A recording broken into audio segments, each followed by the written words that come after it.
A long, long time ago, there was a wealthy man of high status.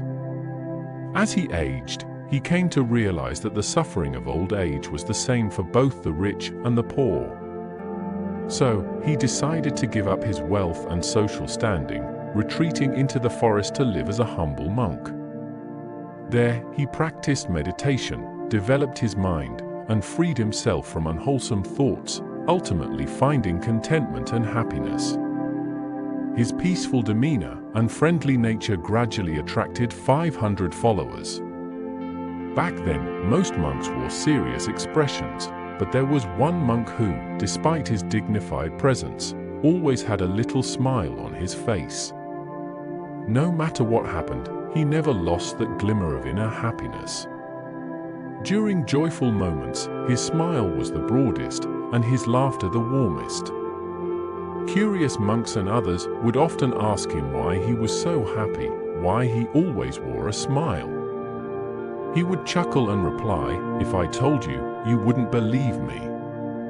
And if you thought I was lying, it would be additional to my master." The wise old master understood the source of this monk's unshakable happiness, and so he appointed him as his #1 assistant. One year after the rainy season, the old monk and his 500 followers ventured into the city.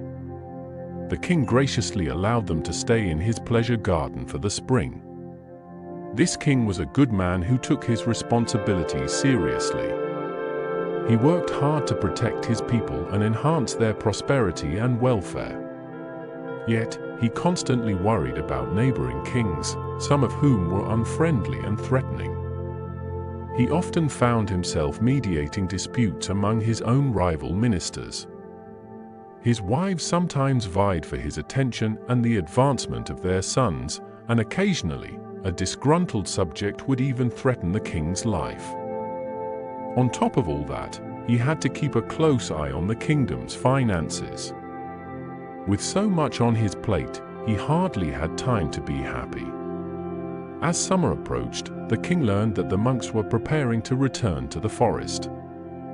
Concerned for the health and welfare of the old leader, he approached him and said, "Your Reverence, you are now very old and weak. What good does it do to go back to the forest?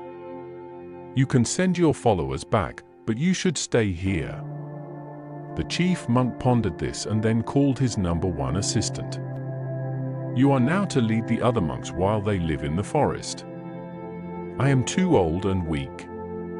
I will remain here, as the king has offered." So, the 500 followers returned to the forest, while the old monk stayed behind. The #1 assistant continued his meditation in the forest, gaining so much wisdom and peace that he became even happier than before. He missed his old master and wanted to share his joy, so he returned to the city for a visit. When he arrived, he sat on a rug at the feet of the old monk.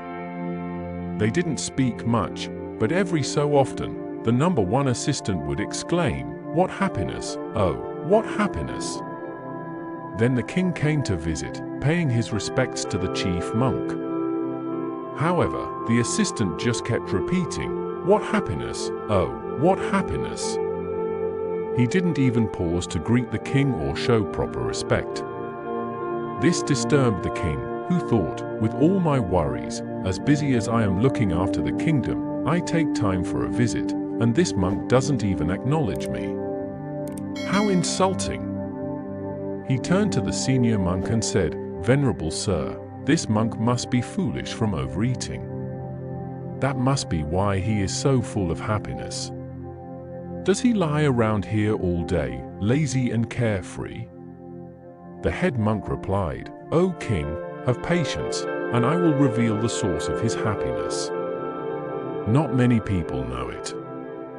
He was once a king, just as rich and mighty as you. Then he became a monk and gave up his royal life. Now he realizes that his former happiness was nothing compared to the joy he experiences now. He used to be surrounded by armed guards for protection, but now, sitting alone in the forest with nothing to fear, he has no need for them. He has shed the burden of worrying about wealth that must be safeguarded.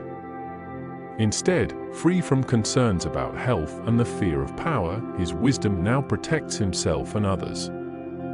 He has advanced in meditation to such inner peace that he cannot help but exclaim, "What happiness! Oh, what happiness!" The king understood immediately. Hearing the story of the happy monk brought him peace. He stayed for a while, receiving advice from both monks before honoring them and returning to the palace.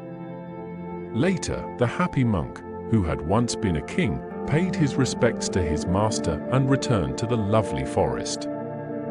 The old chief monk lived out the remainder of his life, passed away, and was reborn in a higher realm.